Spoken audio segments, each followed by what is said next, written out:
In the luminous world of Proxima Centauri B, where the purple sky merged with the crystalline horizon, Zira and Nyala enjoyed a life of luxury and comfort.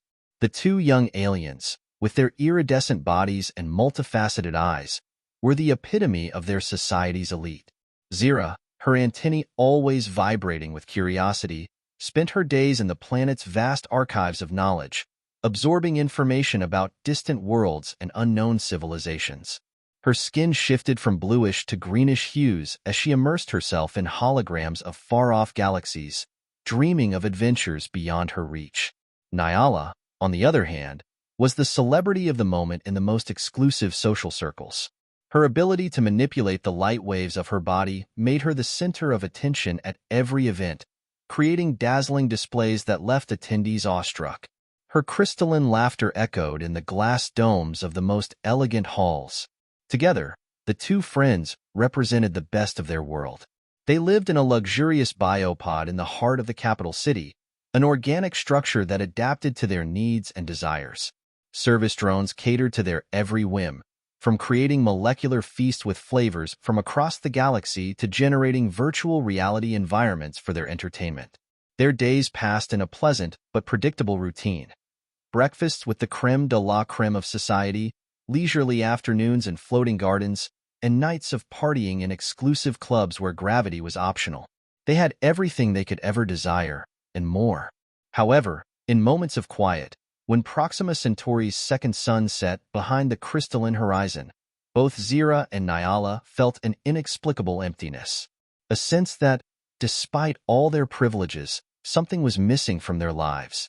Little did they know that their comfortable existence was about to take a radical turn, one that would lead them to question everything they took for granted in their perfect world. In the perpetual dawn of Proxima Centauri B, Zira and Nyala stood at the edge of the royal complex, their chameleon-like bodies reflecting the coppery hue of the sky. The Queen's garden stretched out before them, a labyrinth of bioluminescent flora and living crystals pulsating with psionic energy. "Are you sure about this, Zira?" Nyala whispered, her antennae vibrating with a mix of excitement and apprehension. Zira, her multifaceted eyes shining with determination, replied, "We need this, Nyala. Something real, something ours." The tedium of their privileged existence had led them to this moment.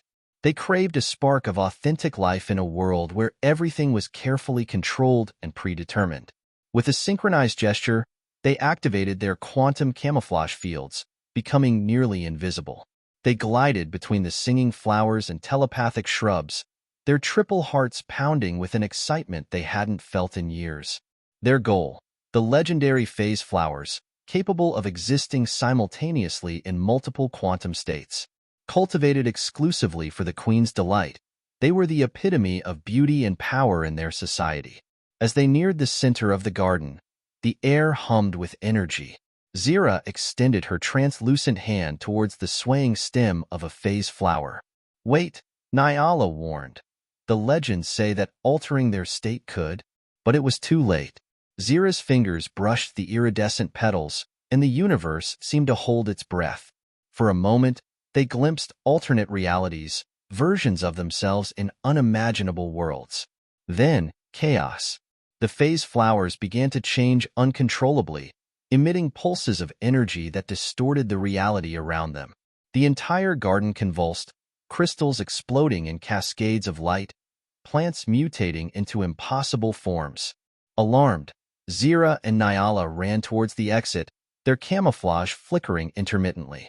Psionic alarms echoed throughout the royal complex. "What have we done?" Nyala panted as they fled. Zira, with a mix of terror and exhilaration, responded, "What we wanted. Something exciting, something free." As they escaped, they didn't notice the imposing figure watching them from a crystal tower. The Queen, her compound eyes glowing with fury and a flash of calculated interest. The adventure they had longed for was about to begin, but in a way they could never have imagined. The roar of the quantum fission engine echoed in their ears as the Exiled ship tore through the fabric of space-time. Zira and Nyala, encapsulated in their stasis pods, felt every fiber of their being vibrate with the forced interstellar journey. The Queen's voice still resonated in their minds. For disturbing the cosmic balance of our world, I sentence you to live among the primitives of Earth. May your exile teach you the value of our civilization. With a blinding burst of light, the ship pierced the Earth's atmosphere. Automated systems sought a remote landing site, far from human population centers. The impact was brutal. The stasis pods opened with a hiss, and the humid, dense air of Earth invaded their senses. Zira was the first to emerge, her multifaceted eyes struggling to adapt to the singular, yellowish light of the Earth's sun. "Nyala, are you okay?" she called, her voice distorted by the strange air. Her companion slowly got up, her skin rapidly changing colors in an instinctive attempt at camouflage. "By the stars of Proxima, where are we?" Before them stretched a dense, vibrant forest, teeming with unfamiliar life. The air was heavy with intense, unknown smells. Alien sounds, the songs of birds, the buzz of insects, filled their receptor antennae. Zira extended a translucent hand to touch a nearby leaf, startled when it didn't respond telepathically. "It's analog. Everything here is analog." Nyala scanned the horizon with her enhanced senses, searching in vain for signs of advanced technology. "How will we survive here? There are no psionic networks, no molecular synthesizers, not even a simple quantum containment field." A loud noise in the distance made them jump. Far away, they saw a primitive machine moving along a dirt path. "Combustion-based transport," murmured Zira, recalling her studies of developing civilizations. The reality of their situation began to sink in. They were alone, in a completely foreign world, without their comforts, their technology, or the safety of their home. "We have to adapt," said Zira, her voice a mix of determination and fear. "It's that or perish." Nyala nodded, her skin finally stabilizing in a tone that mimicked the bark of nearby trees. "At least we have each other." As the Earth's sun began to set, casting long, unfamiliar shadows, the two exiles took their first steps in this new world. Their adventure on Earth, a planet they barely understood, had just begun. The first rays of dawn filtered through the window of the small apartment that Zira and Nyala had managed to rent on the outskirts of the city. Zira was focused in front of the mirror, her multifaceted eyes gleaming with intensity as she manipulated the molecular structure of her skin. "I think I've got it," she murmured, her voice modulating to sound more human. Her iridescent body gradually transformed, adopting a surprisingly terrestrial appearance. "What do you think, Nyala?"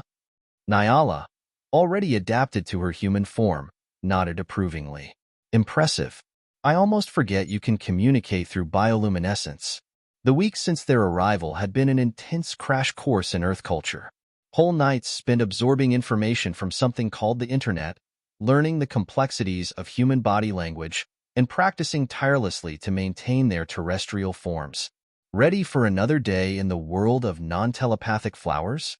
Nyala joked, adjusting the clothes that still felt strange over her metamorphic skin.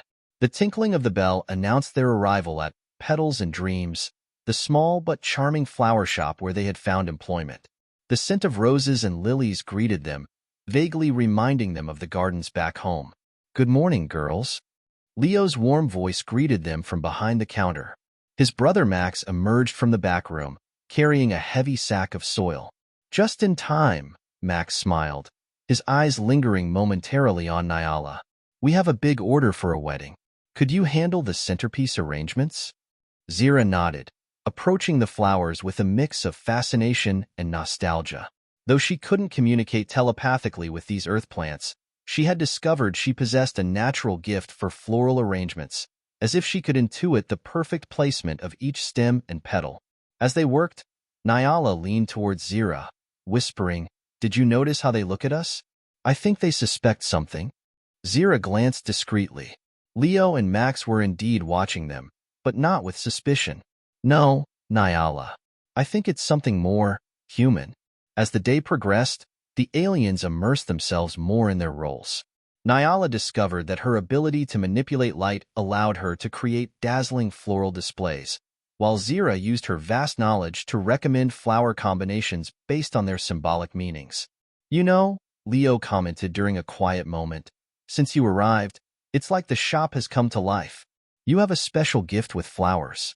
Zira and Nyala exchanged a knowing glance. If only he knew how special. As evening fell and they closed the shop, Max approached Nyala shyly. "Some of us are going for a drink. Would you like to come?" For a moment, panic flashed in the alien's eyes. But then, surprising herself, Zira replied, "We'd love to." As they walked through the twilight-lit streets, Zira and Nyala realized that, little by little, this strange world was beginning to feel like home. And perhaps, just perhaps, they had found more than just a refuge on this blue planet. The setting sun painted the sky in warm hues as Zira and Nyala left Petals and Dreams with Leo and Max. The air buzzed with the city's energy, a symphony of sounds and smells that still fascinated them. At a small outdoor cafe, Zira watched in amazement as Leo gestured animatedly, describing his passion for terrestrial botany. Her eyes, hidden behind an illusion of human irises, shone with a mix of curiosity and something deeper, something she hadn't felt on Proxima Centauri B. "Did you know that some plants can communicate with each other through underground fungal networks?" Leo explained, his enthusiasm contagious. Zira suppressed a smile, thinking of the telepathic gardens of her homeworld. "Fascinating," she responded genuinely. "It's almost like they have their own secret language." Meanwhile, Nyala and Max had decided to take a walk in the nearby park. The sunset light played with the reflections in Max's hair, and Nyala had to concentrate to maintain control over her chameleon-like skin. "You know," Max said, stopping by a pond, "since you and Zira arrived, it feels like there's more color in the world. It's like I'm seeing things in a completely new way." Nyala felt a tingling in her hidden antennae. "I also see things differently since we arrived here," she admitted, surprised by the truth in her words. Back at the cafe, Leo leaned closer to Zira, lowering his voice. "There's something special about you, Zira. Something I can't explain, but it draws me like a moth to a flame." Zira's triple heart pounded. "Leo, she began, struggling with the desire to reveal her true nature and the fear of the consequences. In the park, Max gently took Nyala's hand. The alien felt a surge of energy coursing through her body, similar to the force fields of her planet, but much more intense and thrilling. "Nyala," Max whispered, "I know this might sound rushed, but I feel like I've known you my whole life. As if you've fallen from the stars right into my world." Nyala couldn't help but laugh nervously at the irony. "You have no idea," she thought. As the night progressed, Zira and Nyala found themselves experiencing emotions they had never felt in their highly regulated and predictable world. The thrill of the unknown, the adrenaline of keeping a secret, and the growing warmth of human affection. In a moment of quiet, the two aliens exchanged glances across the distance. Without the need for telepathy, they shared a thought. They had found the freedom and excitement they were seeking, but also something they never expected: love. As they walked back to their apartment that night, arms linked with Leo and Max respectively, Zira and Nyala realized that their punishment had become the most precious gift in the universe. "Do you think this is what we really wanted?" Nyala whispered to Zira as the brothers walked ahead. Zira looked up at the stars, so different and yet familiar. "I think," she replied with a smile, "that this is more than we ever dared to dream." The night enveloped them, full of promises and possibilities, as the two exiles delved deeper into their new earthly life, aware of the challenges that still lay ahead but more excited than ever to face them. In the underground laboratory of the Xenobiological Research Institute, Dr. Evelyn Stern frowned at the screen of her quantum computer. Graphs of atmospheric anomalies and unusual energy readings flickered before her tired but determined eyes. "It can't be a coincidence," she murmured, her fingers flying over the holographic keyboard. The spike in exotic energy, the ionospheric disturbance, everything coincides with the arrival of those two. For months, Dr. Stern had been tracking what she believed was irrefutable evidence of extraterrestrial presence on Earth. Now, her suspicions were focused on a small suburb and, more specifically, on two seemingly ordinary women. At Petals and Dreams, oblivious to the danger looming over them, Zira and Nyala enjoyed another day with Leo and Max. However, a growing unease disturbed their happiness. "Did you notice the surveillance drone this morning?" Nyala whispered to Zira as they arranged a bouquet of lilies. Zira nodded imperceptibly. "And yesterday, that customer who asked so many questions about our past. Something's not right." At that moment, the shop bell tinkled. A middle-aged woman with metal-framed glasses and a formal suit entered with a determined step. "Good morning," she greeted with a smile that didn't reach her eyes. "I'm Dr. Evelyn Stern. I'm conducting a study on unusual migration patterns. I was wondering if I could ask you a few questions." Leo and Max exchanged confused looks, but Zira felt her hidden antennae vibrate with alarm. Something in Dr. Stern's piercing gaze deeply unsettled her. "Of course," Zira responded, struggling to maintain her human composure. "How can we help you?" As Dr. Stern began her seemingly innocent interrogation, Nyala noticed a small device on the scientist's wrist. With horror, she recognized it as a frequency scanner similar to those used on Proxima Centauri B to detect unregistered life forms. The minutes stretched tortuously. Every question from Stern seemed like a trap, every look an examination. Zira and Nyala worked hard to keep their answers consistent with their false background story, aware that the slightest slip could expose them. Finally, Dr. Stern bid them farewell, but Zira and Nyala's relief was short-lived. The triumphant look in the scientist's eyes as she left chilled them to the bone. "We have to leave," Nyala whispered as soon as the door closed. "It's too dangerous to stay." But Zira looked at Leo, who was cheerfully organizing some roses, oblivious to the drama unfolding. "We can't just disappear. It would break their hearts. There has to be another way." That night, as the city slept, Zira and Nyala faced the hardest decision of their lives. The love and freedom they had found on Earth were now threatened. The shadow of Dr. Stern loomed over them, endangering not only their safety but also that of Leo and Max. "What do we do?" Nyala asked, her skin changing involuntarily with her distress. Zira looked out the window at the stars, so distant and yet so familiar. "We fight," she responded with determination. "We found our home here. We won't let it be taken from us so easily." As the night wore on, the two aliens began to plan their defense, aware that the price of their happiness might be higher than they ever imagined. The battle for their future on Earth was about to begin. The light of the Earth's moon filtered through the window of the small apartment, casting alien shadows on the walls. Zira and Nyala, in their natural forms for the first time in months, silently contemplated the crystalline orb floating between them.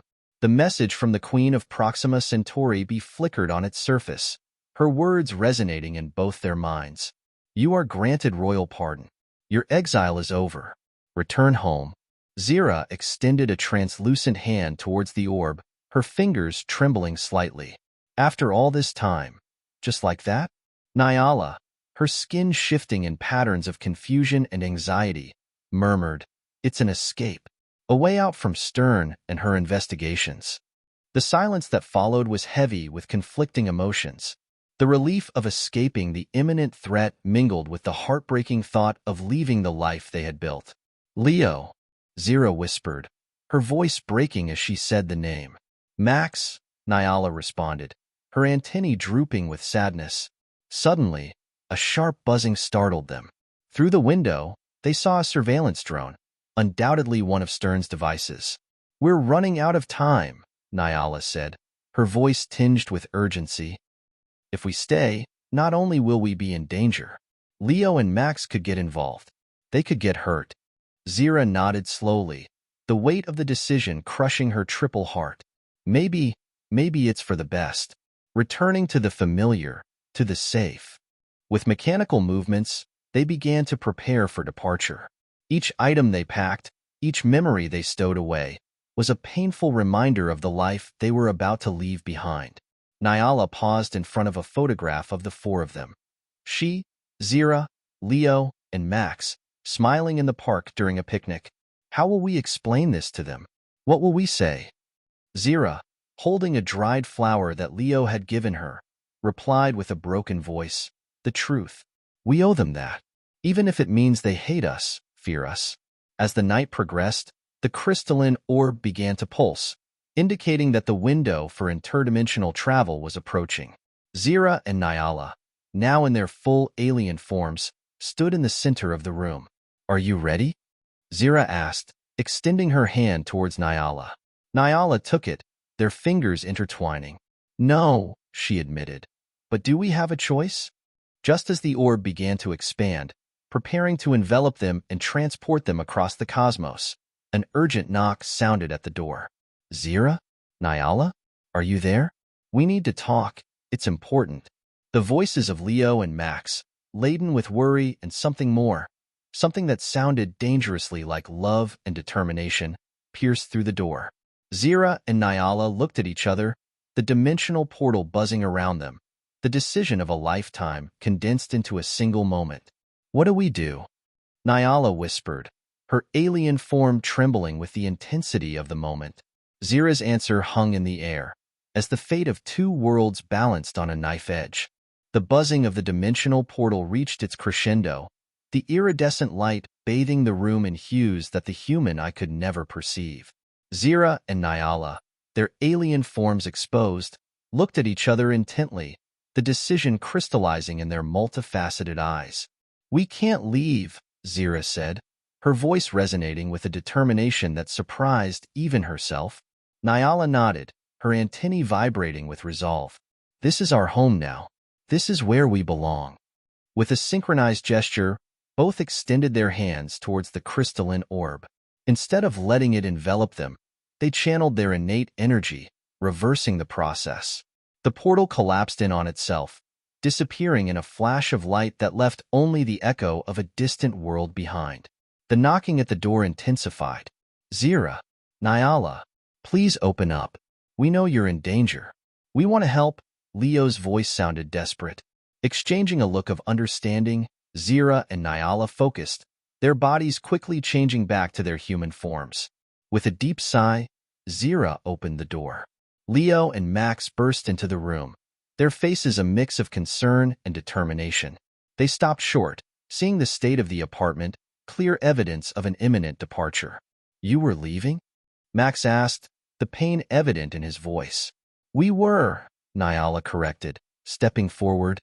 "But we're staying. For you. For us. For what we've built here." "There's something you need to know," Zira began, her heart pounding. "We are not who you think we are. We come from very far away, farther than you can imagine." And so, in that small room illuminated by the light of the Earth's moon, Zira and Nyala revealed their true nature. Before the astonished eyes of Leo and Max, their forms shifted, showing their authentic alien appearance. Surprisingly, after the initial shock, neither Leo nor Max backed away. Instead, Leo extended a trembling hand towards Zira, gently touching her iridescent skin. "You're beautiful," he whispered, "in any form." Max, his eyes shining with wonder and affection, moved closer to Nyala. "This explains why I always felt there was something magical about you." Relief and emotion flooded the aliens. But the reality of their situation soon imposed itself. "Dr. Stern is after us," Zira explained. "If she discovers us, not only will we be in danger, but the entire Earth." "Then we'll face her," Leo declared firmly. "Together." "But how?" Nyala asked, her skin changing with anxiety. Max smiled, a mischievous glint in his eyes. "I have an idea. If Stern wants proof of extraterrestrial life, we'll give it to her. But on our terms." Over the next few hours, the four of them devised a bold plan. They would use Zira and Nyala's unique abilities, combined with Leo and Max's earthly knowledge, to expose Stern's unethical tactics while simultaneously presenting the existence of extraterrestrial life in a way that the world could accept and understand. As dawn approached, Zira looked at her companions, her heart overflowing with love and gratitude. "When we came here, we thought it was a punishment. But now I see it was the beginning of something wonderful." Nyala nodded, intertwining her fingers with Max's. "We've changed. This world has changed us. And now, together, we'll change this world for the better." The first rays of the sun filtered through the window, symbolizing the beginning of a new era. Zira, Nyala, Leo, and Max would face the challenges ahead not as aliens and humans, but as a united family, determined to forge a future where Earth and the stars were no longer so distant. The adventure that began as an exile had transformed not only their lives, but potentially the destiny of two worlds. And as they prepared to confront Stern and reveal the truth to the world, they knew that, whatever happened, they would face it together, changed, strengthened, and united by a love that transcended the stars. The final confrontation unfolded on a full moon night in the vast botanical garden of the city. The air was thick with tension and the scent of exotic flowers. Zira, Nyala, Leo, and Max had meticulously prepared the scene. Bioluminescent flowers, cultivated with Zira's alien knowledge, created hypnotic patterns in the darkness. Nyala had used her ability to manipulate light to create subtle yet impactful illusions that floated among the trees. Dr. Evelyn Stern arrived with a team of scientists and government agents, her eyes gleaming with predatory anticipation. Finally, she murmured, irrefutable proof of extraterrestrial life. But when she tried to activate her detection devices, they emitted a cacophony of beeps and then powered down. Zira and Nyala, using their advanced technological knowledge from Proxima Centauri B, had created an interference field that rendered Stern's technology useless. "What's happening?" demanded Stern, her confidence wavering. Leo stepped forward, his voice firm. "Dr. Stern, you're about to witness something extraordinary, but not on your terms, on ours." At that moment, Zira and Nyala emerged from the shadows, their forms slowly shifting from human to alien before the astonished eyes of everyone present. "We are visitors from a distant world," Zira announced, her voice resonating with supernatural authority. "We come in peace, to learn and share." Nyala continued, her skin glowing with hypnotic patterns. "We have found beauty and love on this planet. We are not a threat, but an opportunity for mutual understanding." The scientists and agents murmured among themselves, some with fear, others with awe. Stern, however, was not so easily impressed. "Arrest them," she shouted, but no one moved. Max intervened. "Dr. Stern, they have deactivated all technology in this area. Your weapons, your communications, everything is under their control." Leo added, "And we have proof of your unethical methods, how you manipulated data and endangered innocent lives in your obsessive pursuit." Stern paled, watching her dreams of fame and recognition crumble. At that moment, a bright light illuminated the sky. A ship from Proxima Centauri B descended gracefully, its advanced technology leaving everyone breathless. From the ship emerged a majestic figure, the Queen of Proxima Centauri B.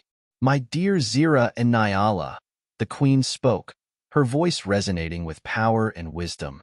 "You have shown courage and understanding beyond our expectations. Your exile was not a punishment, but a test you have passed with flying colors."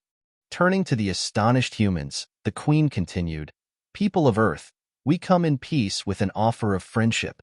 Zira and Nyala have been our ambassadors unknowingly, and they have demonstrated that our worlds can coexist and learn from each other."